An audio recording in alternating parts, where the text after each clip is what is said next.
momentin kur dënë me shkru deklarata tilla, duhet me mendu nënën rrugë dhe drejton gishtin që Ramush Haradinaj bashkëpunon me Serb. Kjo është e pafalshme, kjo tokë po marrën shumë edhe inshallah nalen me të mirë, thot populli. Adriana Matoshi është duke u përdorur nga lëvizja vetëvendosje. Të thuhet mahalla e lushtagëve, pa e ditë kush janë lushtagët. Në lagjën e lushtagëve edhe oborët ja kanë livru me tenka. Ato statuse i shkruan Dejona Mihajli, e cila nuk ka asnjë lidhje me Kosovën. Dhe përmes gjërave të tilla tenton të mbjell përçarje, urrëtie, vllavrasje. Mase him çto te UÇK-ja, te ushtria e kështu, ne po duhet të pyet pak për deklaratën e Adriana Matoshit së fundmi për Sami Lushtakun. Të pas parasysh që ki shumë shok të mirë, edhe partijak, cili ka reagimi jot ashtu më një herë shumë kur e pe dhe sa ndoshta ka prekur se je ndiku për asoj deklaratë të saj. Të tham drejtën e fundit ke për Ramush Haradinajn. Dhe më thonë, kjo në nënkupton që Adriana Matoshi nuk ka problem me Sami Lushtakun. Dhe më thonë, këtu të regohet që lëvizja vetëvendosje ka problem me vlerat e ushtrisë shqiptare të Kosovës. Lëvizja vetëvendosje e ka zgjedh Adriana Matoshin me përdor kundër këtyne vlerave, dhe unë e kam thonë edhe në emision tjetër, Adriana Matoshi është duke u përdorur nga lëvizja vetëvendosje. Se nëse e sheh deklaratën e mbrëmshme, nëse nuk gaboj, të Adriana Matoshit që e pat për Ramush Haradinajn, ke shumë adhimshme se ajo për Sami Lushtakun.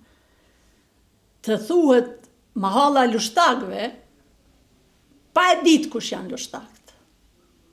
Pa e ditë çka kanë bërë lushtagët. Pa e ditë si frymona në lagjën e lushtagëve. Edhe oborët ja kanë livru me tenka për me gjetë armatim. Ka qenë lagja fortifikat kundër forcave serbe në Kosovë. Lagja e lushtagëve sot një nga lagjet ma kontributdhënëse për lirinë e Kosovës. Leja atë pjesë luftës, sepse këta kanë me atë pjesë luftës avazin, sepse i kanë deficitet e veta. Kur ka qenë koha me dhonë kontribut, këta kanë ikë. Dhe sot, në mungesë të atyre vlerave dhe të atyre atributeve, këta i sulmojnë ata.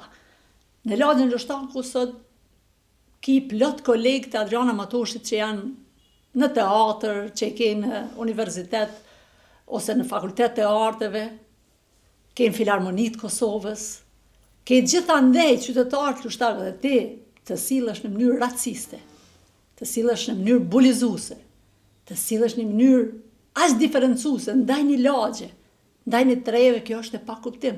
Unë kam thënë në emision dhe vazhdoj ta them prap, unë jam e bindur thellësisht dhe as që du me besu që ato statuse i shkruan Adriana Matoshi. Kush mendon që i shkruan? Unë e kam thënë publikisht, ato statuse i shkruan Dejona Mihajli, e cila nuk ka asnjë lidhje me Kosovën, as me shqiptarinë, e cila nuk ndjen asgjë për këtë vend, e cila nuk i din vujtjet e Kosovës. Dejona Mihajli nuk i din dhimbjet e Kosovës, nuk i din plagët e Kosovës, nuk e ka pa rrugën, ka rrugëtu populli i Kosovës dhe me çka është ballafaqu. Prandaj shkruan gjërat e tilla dhe përmes gjërave të tilla tenton të mbjell përçarje, urrëtie, vllavrasje e gjana tjera në Kosovë. Kështu që mënyra se si i u qasën Ramush Haradinajt, edhe Sami Lushtakut, edhe se cilit që ka guxim që u dalë përpara, në raport me listën serbe, në raport me serb, kjo është e papranueshme. Unë mendoj që moshatarja Adriana Matoshit, e jotja që besa. Dhe më thonë, në momentin kur dënë me shkru deklarata tilla, duhet me mendu nënën rrugë. Nënën e Ramush Haradinaj, ose të vëllezërve Haradinaj. Një gru që ndresë, e cila ka dhënë shumë për këtë vend, të cilës serbi, ose ushtria serbe, ose kriminal serb, çka dush quaj ata, sepse s'ka epitetet çka ata e meritojnë, ja kanë vrarë zemrën. E ka dhënë zemrën e vetë për një nanë që e jep fëmijën për këtë vend, është me dhënë zemrën. Dhe ti që është sot 26 vjet mas luftës dhe drejton gishtin që Ramush Haradinaj bashkëpunon me serb, kjo është e pafalshme. Kjo tokë po marrën shumë, edhe inshallah nalen me të mirë, thot populli. Për ndryshe, unë nuk kam përgjigje që mundem ju dhonë aty në deklaratave, aq fashiste, aq përqarse, aq liga, të cilat janë ata duke i përdorë. Dhe mu vjen shumë keq që për një grusht vota, që për pak vëmendje të shkohet deri në atë pikë, kjo është ata kofshin.